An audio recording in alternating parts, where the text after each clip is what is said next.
Hi everyone, I am Dr. A.R. Vijay Babu, working as an assistant professor in Department of EEE, Vignan's Foundation for Science, Technology and Research, deemed to be University.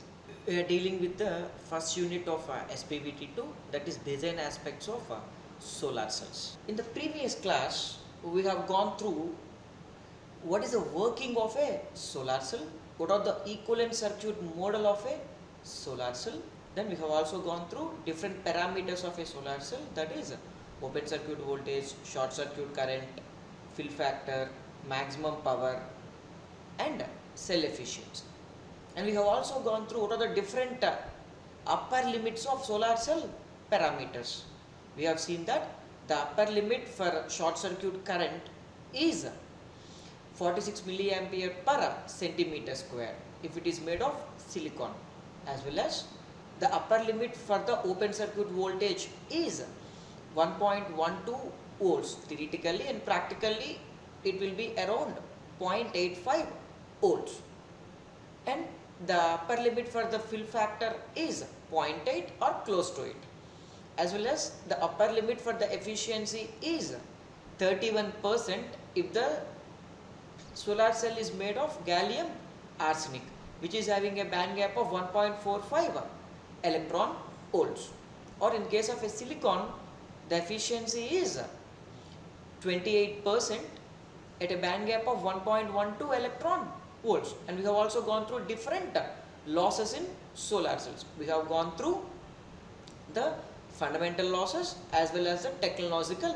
losses. So in this class we will see the remaining 5 objectives of the unit 1, that is how to design a solar cell to get high short circuit current, and how to design a solar cell to get high open circuit voltage, how to design a solar cell to get high fill factor.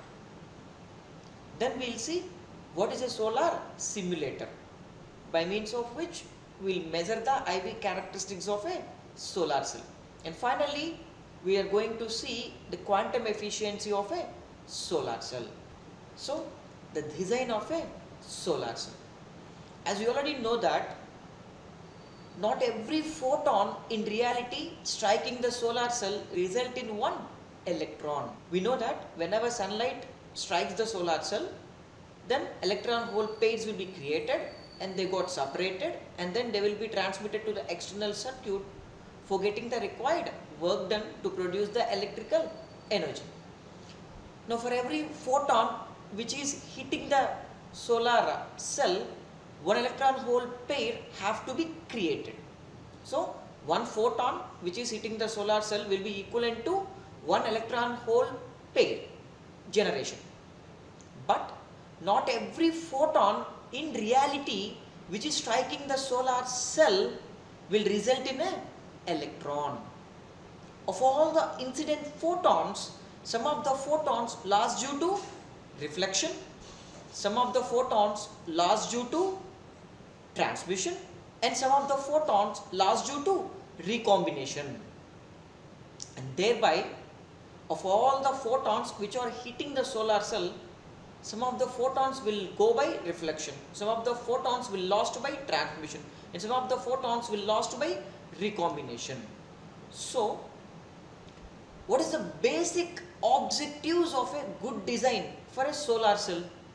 There will be 2 objectives. The first one is to minimize the reflection, that is the optical losses, and the second one is to minimize the recombination. If I can able to reduce or minimize the reflection and recombination in a solar cell, then I could be able to get the more efficiency for a solar cell and thereby improving the design of a solar cell.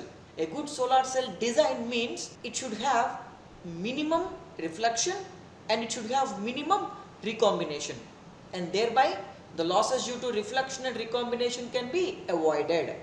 So by doing so, the performance of a solar cell will be improved. So in order to obtain high short circuit current, we need to minimize the reflection.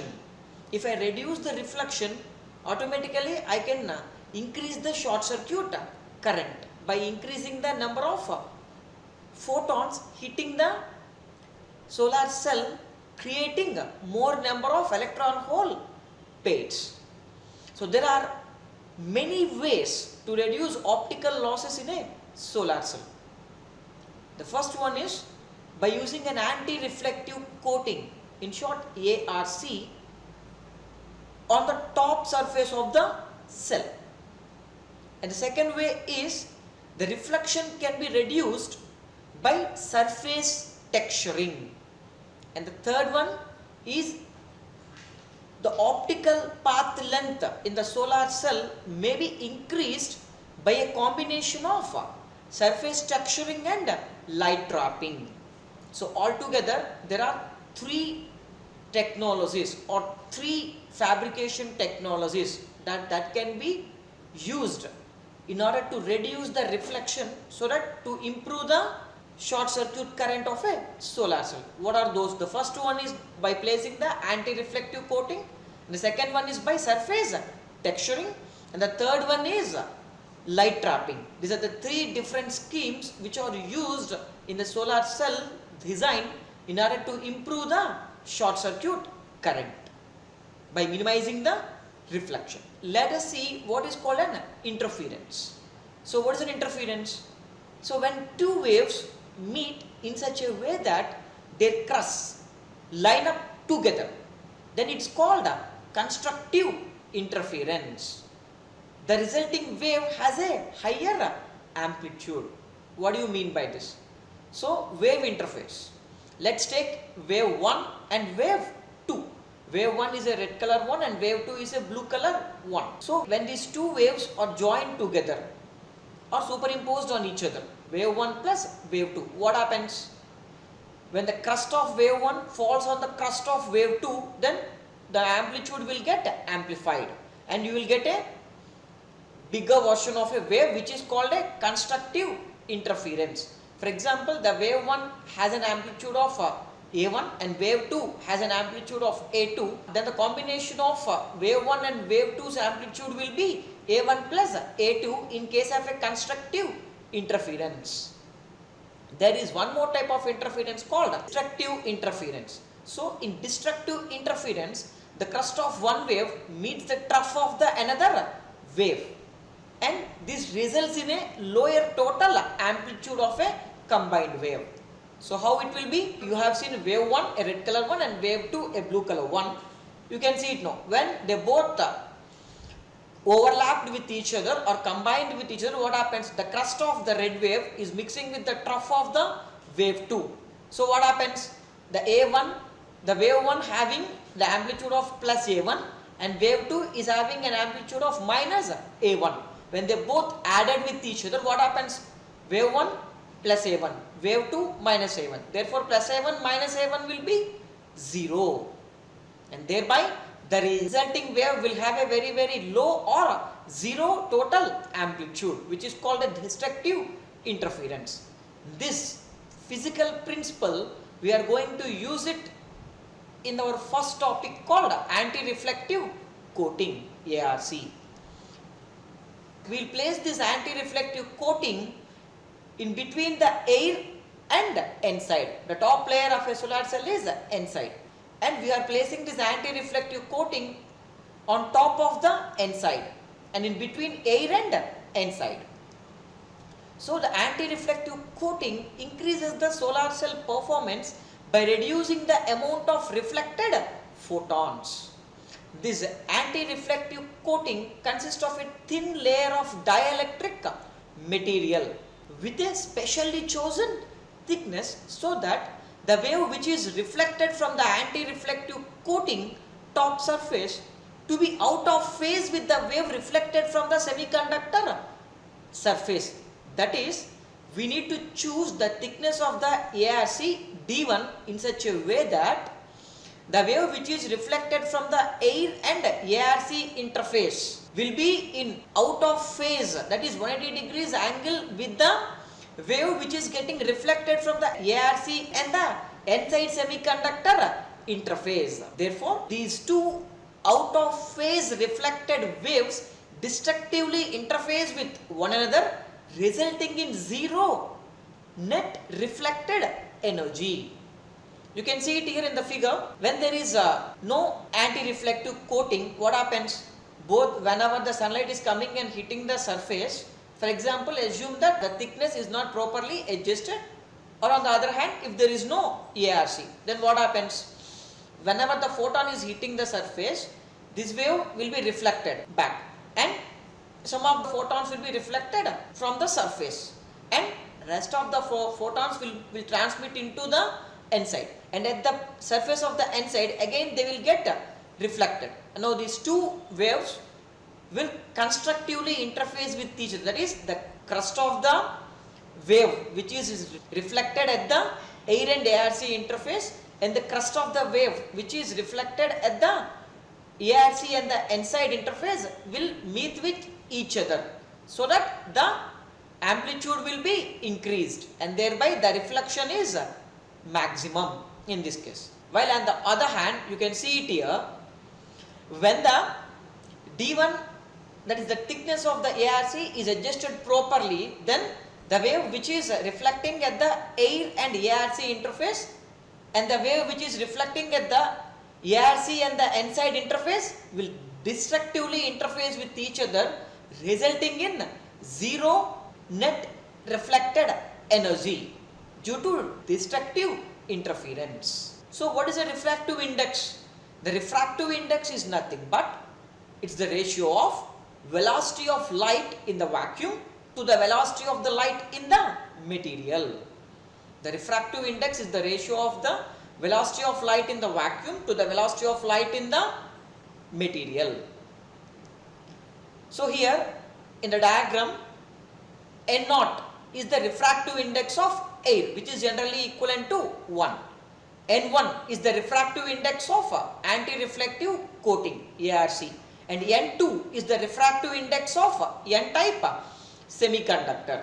So what is meant by N0? Refractive index of air is nothing but, what is the refractive index? It is the ratio of velocity of light in vacuum by velocity of light in material.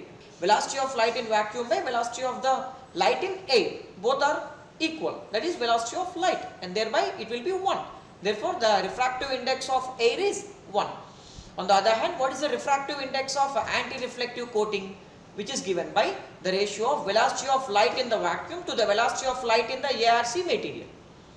And what is N2? Refractive index of N-type semiconductor. So what is the definition of a refractive index of N-type semiconductor? That is the ratio of the velocity of light in the vacuum to the velocity of light in the N-type semiconductor material, which is called the refractive index of N-type material.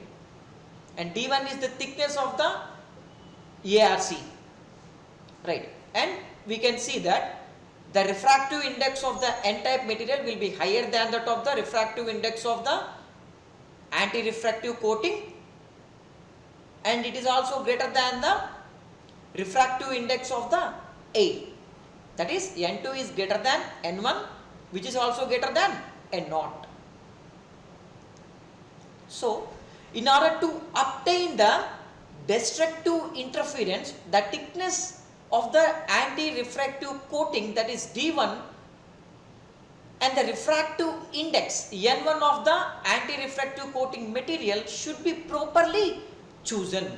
So the thickness of the ARC should be such that the radiation reflected from the air and anti-reflective coating interference and from the anti-reflective coating and N-type semiconductor material interference should have 180 degrees phase difference. The out of phase waves will have destructive interference, resulting in zero or small reflected energy. This requires the thickness of the anti-reflective coating should be quarter of the wavelength. The main important point or the thumb rule is, in order to get that 180 degrees out of phase between the waveforms of air and ARC interface and ARC and semiconductor interference, the thickness should be quarter of the wavelength. The thickness should be quarter of the wavelength of the radiation in anti-refractive coating. Therefore, D1 equal to lambda 1 by 4. Here lambda naught is the wavelength of the radiation in air and lambda 1 is the wavelength of the radiation in anti-refractive coating, and d1 is the thickness of the anti-refractive coating, and n1 is the refractive index of anti-reflective coating. Therefore, the thickness of the ARC in order to get 180 degrees phase shift should be quarter of the wavelength of ARC, that is d1 should be equivalent to lambda 1 by 4. What is the refractive index of a material? Which is nothing but the ratio of velocity of light in vacuum by velocity of the light in material. The velocity of light is proportional to the wavelength of the light, and thereby the other definition of refractive index will be the ratio of wavelength of the light in vacuum to the wavelength of the light in material, that is lambda naught by lambda 1.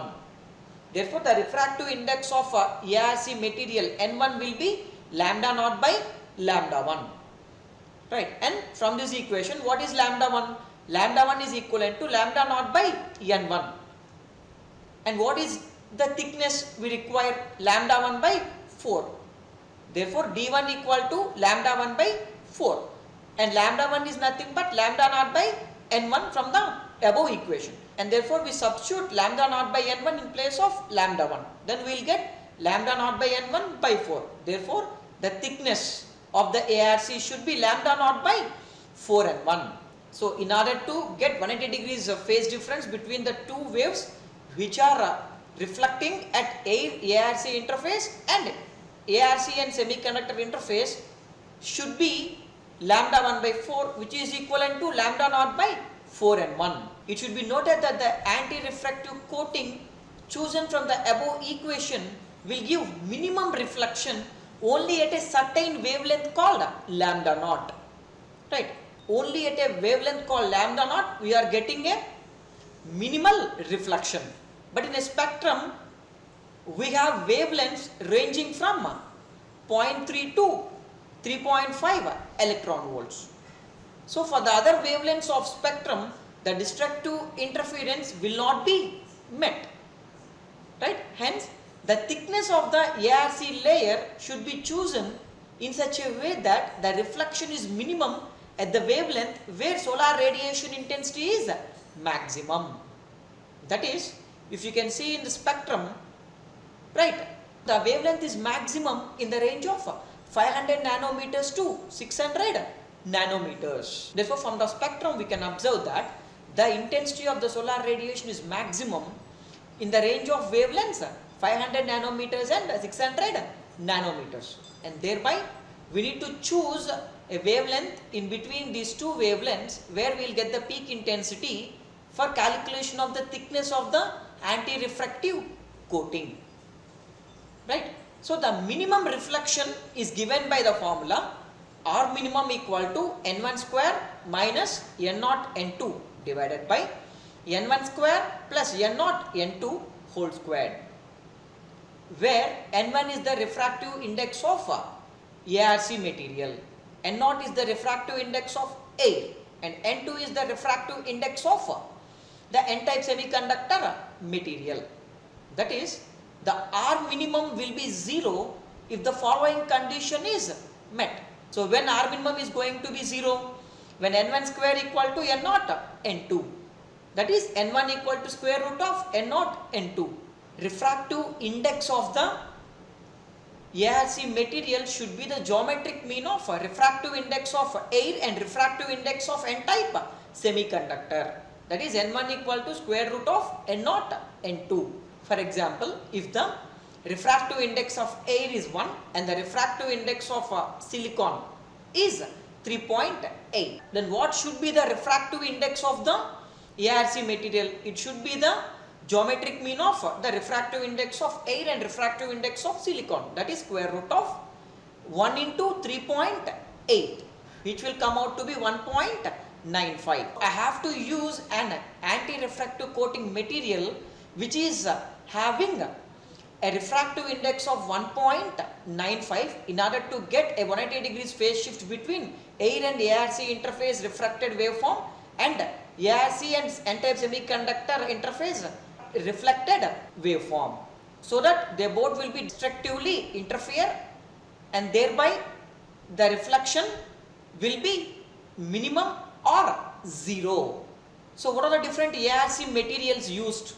So the different ARC materials which are used in the industry are titanium oxide TiO2, indium tin oxide ITO, silicon dioxide SiO2, sand. SiO2 is nothing but a sand, and silicon nitride Si3N4. Nowadays silicon nitride is used as a anti-refractive coating for laboratory as well as commercial solar cells, which is having a refractive index of about 1.9. So if the solar cell is made of a silicon, then the refractive index of silicon is 3.8 and the refractive index of air is by default 1. So what should be the refractive index of the ARC material? 1.95. So the silicon nitride is having a refractive index very close to the ideal value of 1.95, that is 1.9. So in general, in the industry, people are using silicon nitride as a anti-refractive coating for the solar cells. Let's do a problem. So calculate the thickness of anti-refractive coating if the green light of wavelength 550 nanometers is to be least reflected from the surface of the solar cell if air and silicon have a refractive index of 1 and 3.8. So what we need to find out? We need to find out the thickness of the anti-refractive coating which is placed in between the air and n-type semiconductor layers of a solar cell. Right. So what is the thickness formula? The thickness should be lambda naught by 4n1. Right. And what is the formula for n1? n1 is square root of n naught into n2. So what is d1? d1 is nothing but lambda naught by 4n1, where lambda naught is the wavelength of light, that is the wavelength of light in air. And what is the n1? Refractive index of the ARC material. So what is lambda naught? It is given in the problem itself, it is 550 nanometers. Whereas what is n1? Refractive index of ARC material. The refractive index of ARC material is nothing but n1, which is equivalent to square root of n naught into n2. What is n naught? The refractive index of air. And what is n2? The refractive index of silicon. And thereby n1 equal to square root of 1 into 3.8. We got it around 1.95. So d1 equal to lambda naught by 4n1. What is lambda naught? 550 nanometers divided by 4 into what is n1? 1.95. If I simplify this, I will get 70.5 nanometers. So the thickness of the ARC coating required is 70.5 nanometers in order to minimize green light absorption. Right? So the second concept is surface texturing. The reflection at the surface of the solar cell can be minimized by using a technique called surface texturing. Let's see what is a surface texturing concept. The surface texturing is one more way to minimize the reflection in a solar cell. So generally the solar cells require surface texturing in order to reduce light reflectance and to enhance light trapping. So you can see it here. Any rough surface reduces the reflection by increasing the chances of the reflected rays bouncing back on the surface. You can see it here. You can clearly see it here in the first diagram. When there is no surface texturing, whatever is the amount of sunlight hitting the solar cell will be reflected back. Right? In the second diagram, you can see clearly we have provided a surface texturing, that is we have provided an improper shape. Instead of a proper shape, we are creating a zigzag shape. When we created this zigzag shape, what happens? The light rays will get a second chance to get absorbed by the material and the reflection reduces. Once the sunlight falls on a material, some of it will be transmitted into it and some of it will be reflected. In the previous case, the reflected radiation doesn't have any second chance to get again absorbed into the material. But by using a surface texturing, we are providing a second chance for the reflected radiation to get again reabsorbed into the material. Right, and thereby we are improving the number of photons absorbed by the solar cell. and the surface texturing can be obtained by a process called selective etching. The process by means of which the material is removed by chemical reactions. By using some chemical reactions, we will remove the material on the surface of the solar cell, and thereby we will get a zigzag shape. You can see it in the diagram over here. So the third scheme to reduce the reflection is light trapping. So what is this light trapping scheme? So the ARC can minimize reflection happening at the front end of the solar cell. So whatever all the reflections happening at the front end of the solar cell can be minimized by using a proper anti-reflective coating material. While these anti-reflective coating materials are good at preventing reflections, but they cannot stop light being transmitted. You understand? So once the light falls on the solar cell, some of which will be reflected, some of them will be transmitted into the solar cell. So these reflected radiations can be minimized by choosing a proper anti-reflective coating. But because of a huge wavelength, some of the radiation after entering the n-type semiconductor will transmitted from the n-type semiconductor layer to outside, and those kind of waves cannot be minimized by anti-reflective coating. So to make the back side of the solar cell also rough, so that light gets reflected again into the n-type semiconductor, that is the emitter of a solar cell. By doing this, we are increasing the optical length of the light and thereby the chance of producing more electron hole pairs. This concept is called light trapping. Now what we are doing? So we are making the bottom part of a solar cell, that is the p-type material, also rough, and thereby at the bottom we are having a chance of again reflecting back into the n-type material. Thereby we are increasing the optical length of the light which is traveling in the solar cell. Whenever the optical length of the light which is traveling in the solar cell is increasing, then obviously in this optical length it will create the electron hole pairs, and thereby the reflections are minimized, and this concept is called light trapping. So far we have seen three design mechanisms. The first one is the anti-reflective coating, the second one is the surface texturing, and the third one is the light trapping schemes, which are used to reduce the reflections and thereby to improve the short circuit current. So the next one is the design for high VOC, high open circuit voltage. So in order to obtain high open circuit voltage, we need to minimize the recombination, that is recombination losses. So these recombination losses reduces both the short circuit current and open circuit voltage. Thereby, if I can minimize these recombination losses, I can improve the VOC as well as ISC also.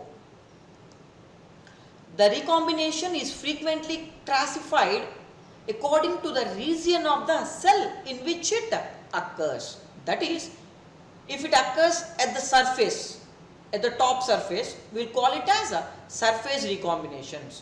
Or if this recombination occur in the bulk of a solar cell, we will call them as a bulk recombination. Which are the main important recombination areas in a solar cells which contribute to recombination losses. So the depletion region is another area in which recombinations can occur, and these kind of recombinations are called a depletion region recombination. So there are three types of recombinations. The first one is the surface recombinations, which is occurring at the top surface of a solar cell. And the second one is the bulk recombinations, which are occurring in the bulk of a solar cell. And the third one is the depletion region recombinations, which are occurring in the depletion region of a solar cell. So there are many ways to reduce the recombination losses in a solar cell. The first way is by surface passivation, and the second way is by back surface field. So let's see these two one by one. Surface passivation. The recombination at the top or front surface is minimized by a process known as surface passivation. Passivation refers to making a material passive. If I make the material passive, that is nothing but a passivation. In the area of photovoltaics, a passivating surface layer such as silicon nitride or silicon dioxide or titanium dioxide can be used to reduce the surface recombination, a significant loss mechanism in solar cells. So what is a surface passivation? We need to use an anti-refractive coating. What is anti-refractive coating materials? Silicon nitride, silicon dioxide, titanium dioxide. The same thing. By using this surface passivation is otherwise called as using the anti-refractive coating material. By using this material, we can reduce the recombination losses as well. And the second most important way to reduce the recombination losses is back surface field. So the recombinations at the back or rear surface is minimized by a process known as back surface field. So a back surface field consists of a highly doped region at the rear surface of the solar cell. Right, you can see it in the diagram there. The emitter is a highly doped, whereas the base is a lightly doped. Diameter is highly doped, which is given by the notation N plus. N plus means highly doped, and base is lightly doped, and base material is made of p-type semiconductor, and it is P. That's it. It's a lightly doped one. And now we are keeping a back surface field at the rear end of this solar cell.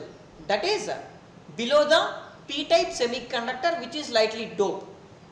We are placing a one more p-type layer which is highly doped. You can see the notation P plus. This P plus is a back surface field which is placed in between the rear contact and the base of a solar cell. So the interface between the high and low doped regions behaves like a PN junction, and an electric field forms at the interface which introduces a barrier to minority carrier flow to the rear surface. And at the bottom we have a highly doped back surface field, above which we have a lightly doped P material, and thereby because of this concentration gradient the electrons will stop flowing from lightly doped material, that is the base of the solar cell, to the back surface field, which are the minority charge carriers in a p-type material. These minority charge carrier concentration is thus maintained at higher levels in the underdoped region, and the back surface field has a net effect of passivating the rear surface, right? And therefore the second technique to improve the open circuit voltage is back surface field.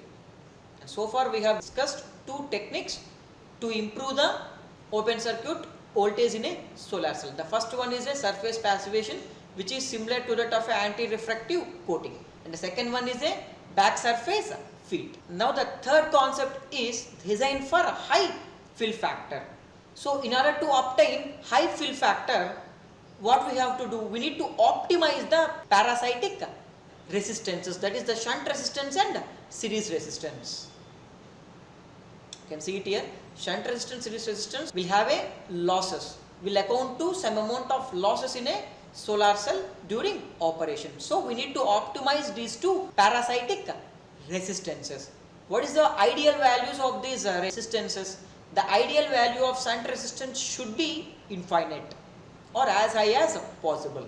The ideal value of a series resistance should be 0 or as minimum as possible. So both the shunt and series resistance losses decreases the fill factor and efficiency of a solar cell.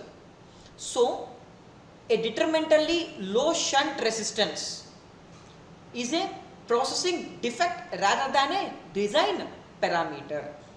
So what is the main thing that will hinder the fill factor of a solar cell? It is the low shunt resistance as well as high series resistance. When these two are encountered in a solar cell, the efficiency and fill factor of a solar cell will be decreased. This low shunt resistance is not a design parameter, rather than it is a processing defect. So we cannot do anything to eliminate it, right? We cannot do anything because it's a process defect.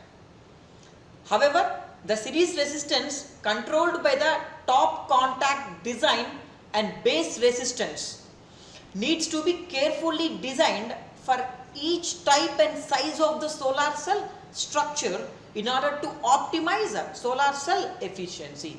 So the shunt resistance is not in our hand, but series resistance we can optimize by properly designing the top contact and the base materials of a solar cell. So what is the series resistance?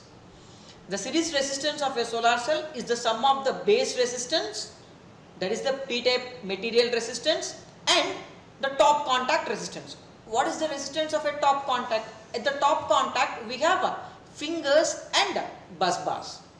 What are these fingers?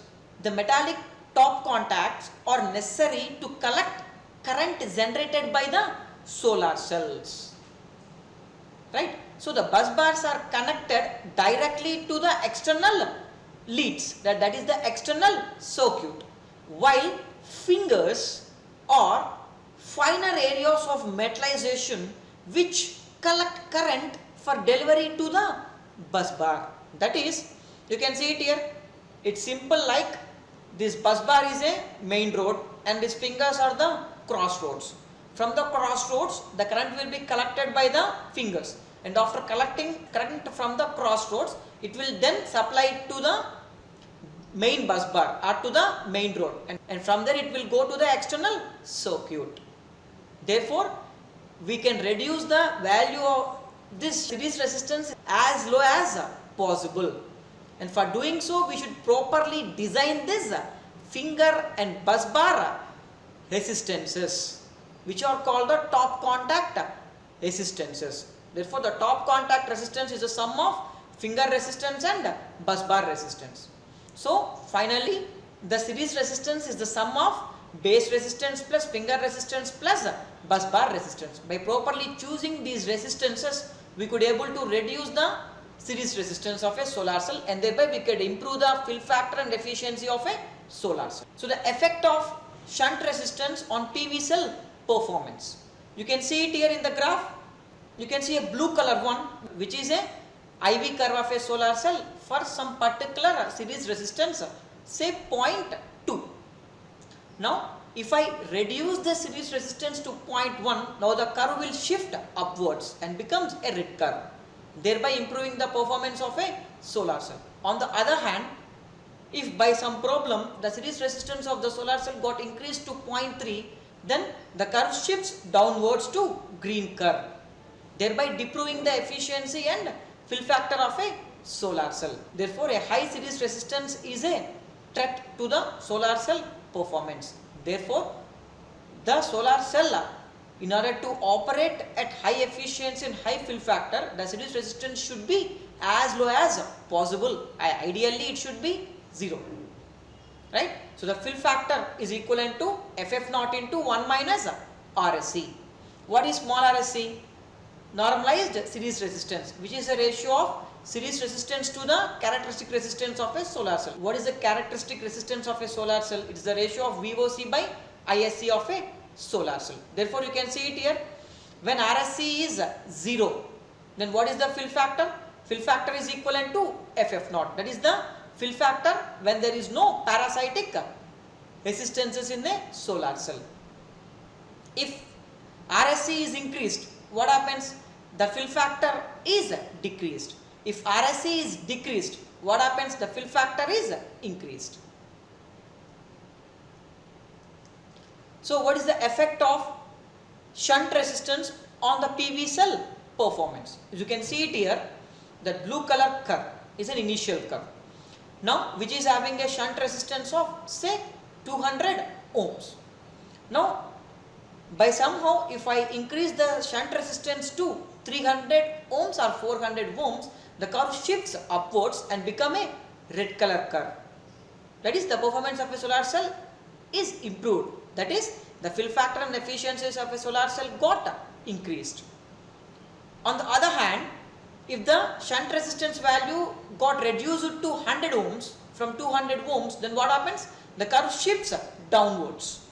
That is, the performance of a solar cell is deproving. That is, the efficiency and fill factor of a solar cell are decreased.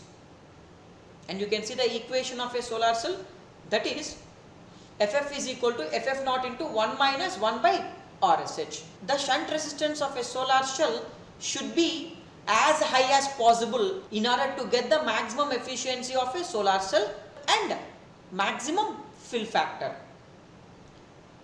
And the ideal value of the shunt resistance should be infinite. Now keep that infinity in this equation.